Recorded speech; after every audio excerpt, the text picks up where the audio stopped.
A temporada 2020 invadiu o ano de 2021 com importantes decisões e títulos definidos. Palmeiras e Flamengo terminaram como os grandes protagonistas e inclusive irão decidir a Supercopa. Mas afinal, qual deles é a melhor equipe do Brasil? Eu vou mostrar números, dados e já eu respondo essa questão. Falarei também sobre se terminou ou não o dinizismo no São Paulo e os problemas do Ariel Holan, o argentino, na equipe do Santos. Roda a vinheta.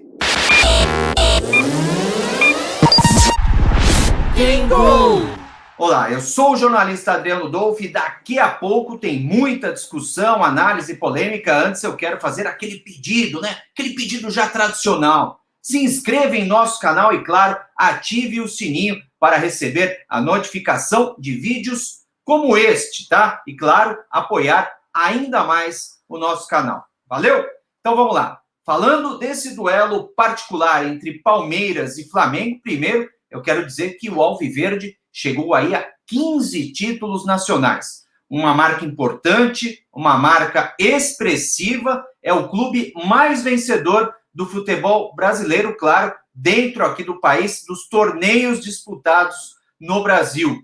Seguido pelo Flamengo. Flamengo com 13 títulos nacionais no momento, as duas equipes aí brigando nesse páreo, nessa espécie de páreo aí, em termos de competições, número de competições nacionais. O Palmeiras chegou também com o título da Copa do Brasil ao terceiro título na temporada, e eu não conto aqui a Florida Cup. A Florida Cup é um torneio amistoso, é um torneio de pré-temporada. Palmeiras venceu o Campeonato Paulista, venceu também a Copa Libertadores e agora o Grêmio na decisão da Copa do Brasil.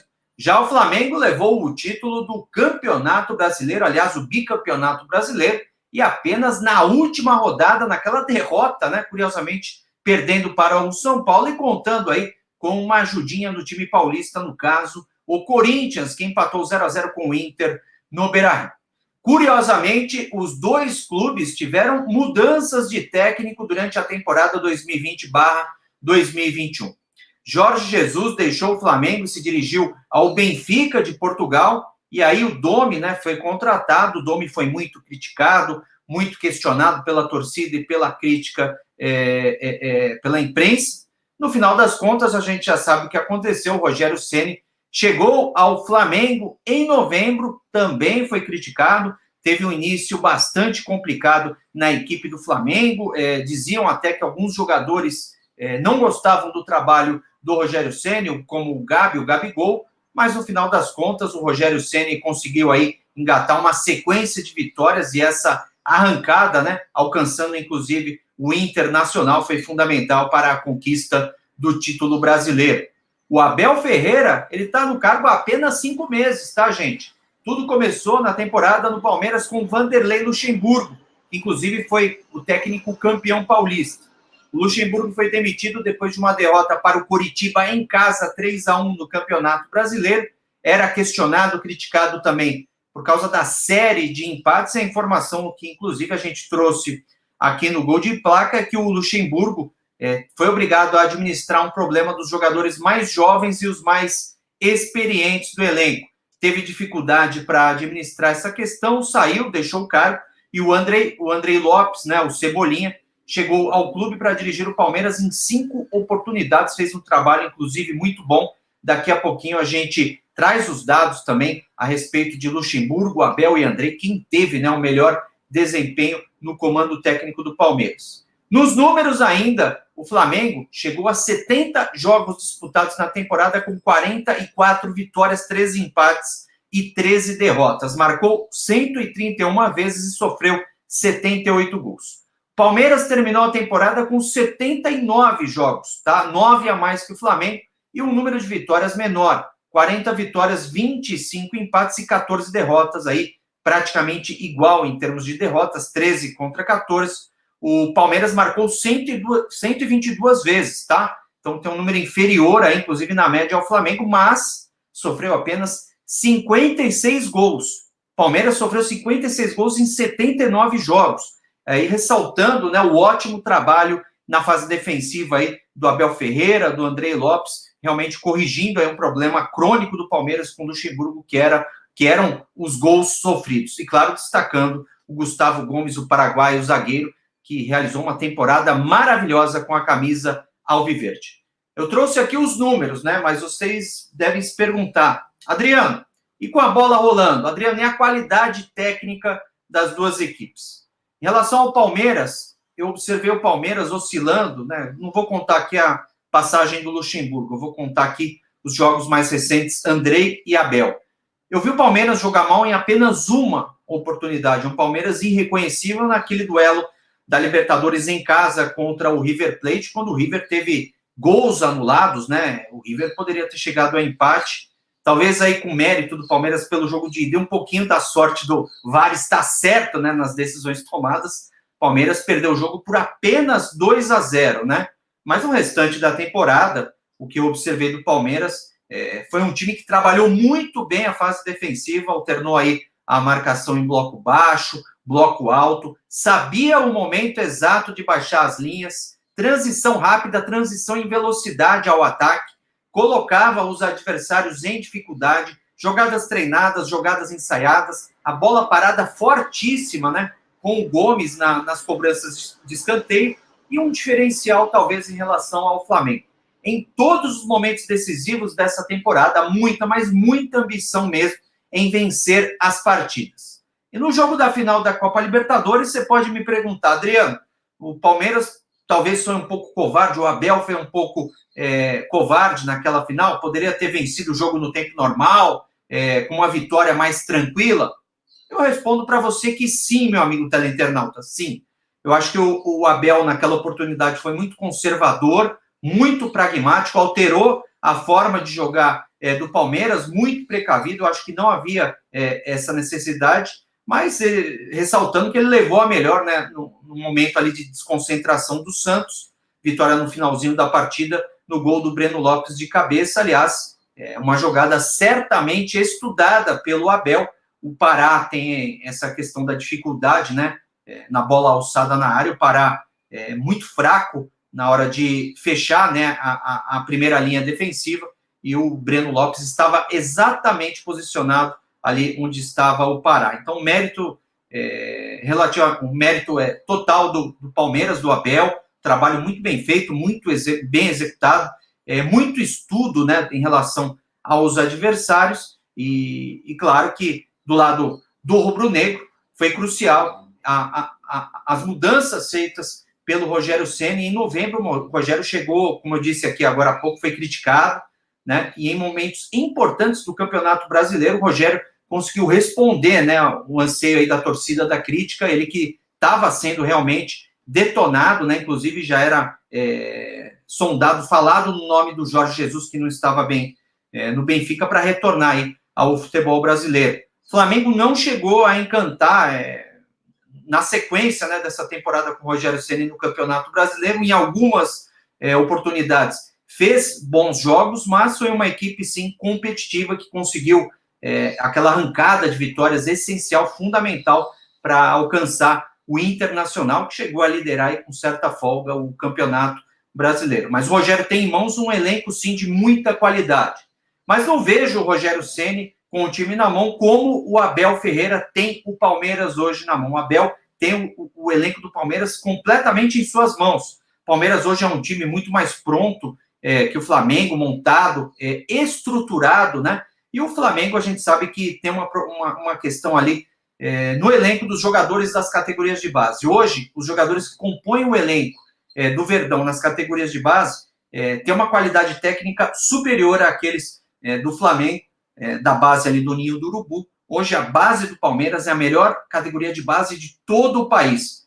Não foi à toa que surgiu Wesley, surgiu Patrick de Paula, Gabriel Veron, Gabriel Menino, outros jogadores, Danilo também no meio de campo, e jogadores que entram na equipe, saem jogando, e a qualidade da equipe não muda, né? O Flamengo, a gente sabe que os jogadores da base que estão entrando na equipe não têm essa mesma qualidade. Em relação aos garotos aqui, claro, é necessário elogiar também que tudo isso começou com o trabalho do Vanderlei Luxemburgo, principalmente com o Wesley. O Luxemburgo colocou muito esse garoto Wesley para jogar. O Wesley depois sofreu uma grave lesão, ficou de fora da equipe, retornou agora, né, no começo de 2021. O mérito, claro, vai muito para o trabalho do Abel, mas a gente não pode esquecer, tem uma parcela aí também de Vanderlei Luxemburgo nesses títulos do Palmeiras, tá? Então, fica agora, né, gente, a expectativa aí, né, sobre essa final da Supercopa, Palmeiras e Flamengo, Flamengo e Palmeiras, quem que vai levar melhor? Então, vai lá embaixo do nosso vídeo, deixe o seu comentário, deixe o seu palpite.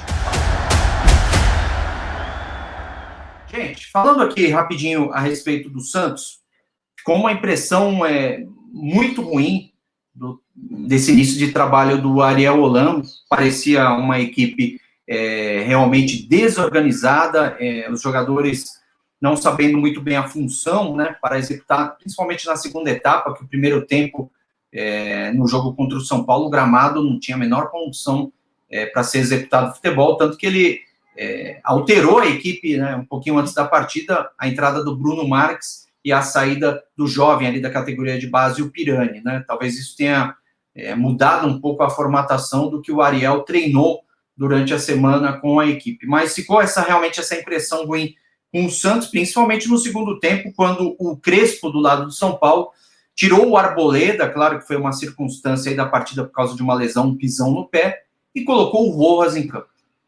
Essa alteração foi determinante, fundamental para toda a mudança da partida, a goleada do São Paulo, 4-0. Porque saiu um jogador da defesa, o Crespo colocou o Léo Pelé na zaga e recuou o Reinaldo para a lateral esquerda, e aí sim o São Paulo ficou com jogadores de velocidade lá na frente, ficou com o Luciano, o Pablo, como o centroavante, como jogador mais centralizado, e o Rojas atuando ali na beirada, e essa alteração foi fundamental. Por quê? Porque aí o Ariel não conseguiu entender qual que era a proposta, o que o Crespo havia alterado na partida, né? Não foi uma situação pura e simplesmente de trocar um jogador por outro.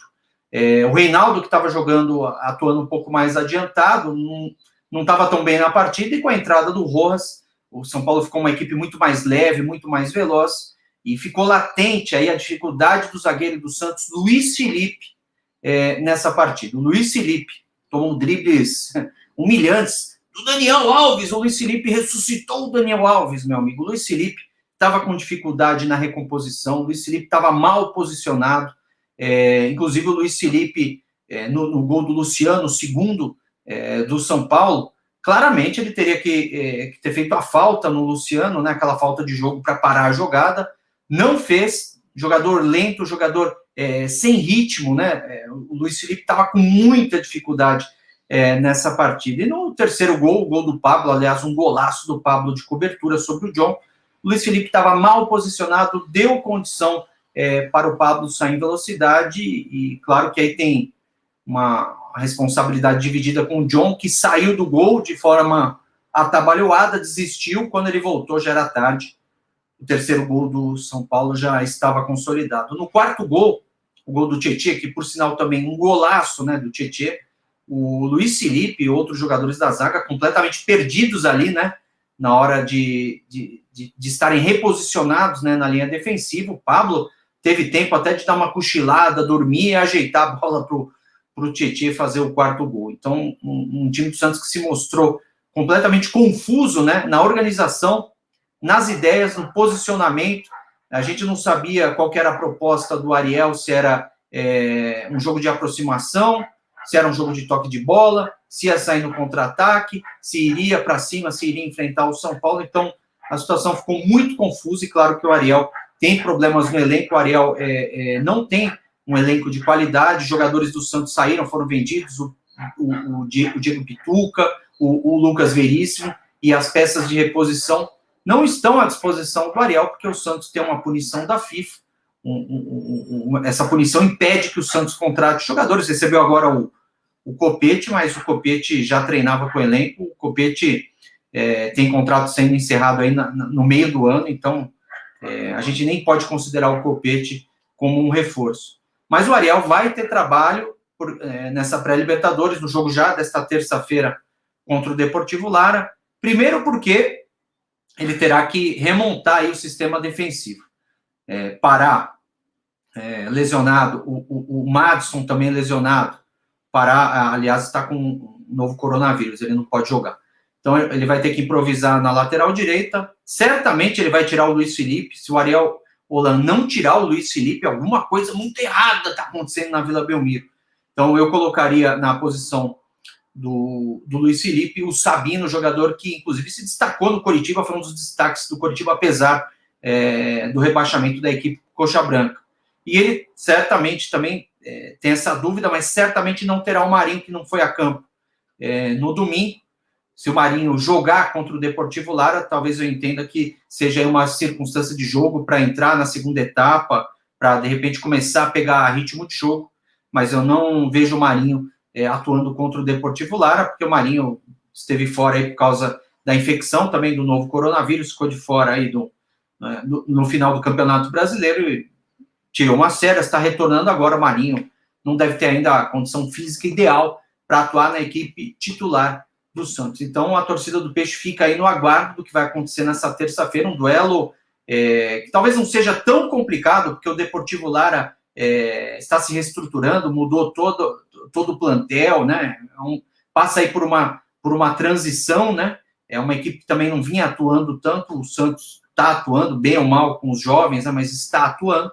Então, eu entendo que talvez não tenha tanta dificuldade, mas o Ariel Holan vai ter trabalho aí na reconstrução dessa equipe, o mesmo trabalho que talvez o Crespo não precise ter, né? O Crespo já, em alguns dias de trabalho, já alterou completamente a forma da equipe jogar. O Crespo utiliza um jogo de aproximação de tabelas, triangulações, muito interessante, né? O Pablo, por exemplo, executando essa função de pivô, recuando um pouco para receber a bola, enquanto os laterais, jogadores de meio campo, fazem a ultrapassagem para receber essa bola em velocidade lá na frente. Então, muito interessante, pelo menos nesse início de Paulistão, a proposta aí do Hernan Crespo, deixou montado aí o sistema defensivo do Fernando Diniz, mas com algumas correções, algumas mudanças já pré-estabelecidas. O único ponto que eu não gostei foi a saída do Luan da equipe. O Luan, para mim, foi outro jogador que mudou o segundo tempo do Clássico, muito importante na marcação. Eu entendo que o São Paulo estava um pouco desguarnecido no meio campo, uma escalação talvez ofensiva demais na primeira etapa. Na primeira etapa o Santos foi melhor, por incrível que pareça, e chegou, né, até incomodar o Thiago Volpi em algumas oportunidades, justamente por estar ali com esse problema na marcação. Depois o Crespo percebeu que havia esse problema na marcação, um buraco, né, entre as duas primeiras linhas, e corrigiu esse problema. O Luan entrou muito bem, inclusive na hora de roubar a bola para o Igor Vinícius fazer aquele lançamento para o Pablo no terceiro gol do São Paulo. Então, o torcedor do São Paulo se pergunta: o dinizismo acabou? Meu amigo, São Paulino, o dinizismo acabou. O São Paulo não terá mais essa proposta de jogo aí de posse de bola, de passes laterais. O Hernan Crespo tem uma proposta completamente diferente, esse jogo de aproximação. Então, talvez não. Isso vai agradar certamente o torcedor do São Paulo. Vamos só aguardar como é que vai ser essa questão do equilíbrio da equipe, né? O equilíbrio na fase defensiva e na fase ofensiva. Mas, por enquanto, as ideias do Crespo agradaram, e agradaram muito. Legal, amigos? Então, essa foi a live aleatória dessa segunda-feira. Eu sou Adriano Dolfo. Em breve voltamos com mais vídeos. Valeu, abraço!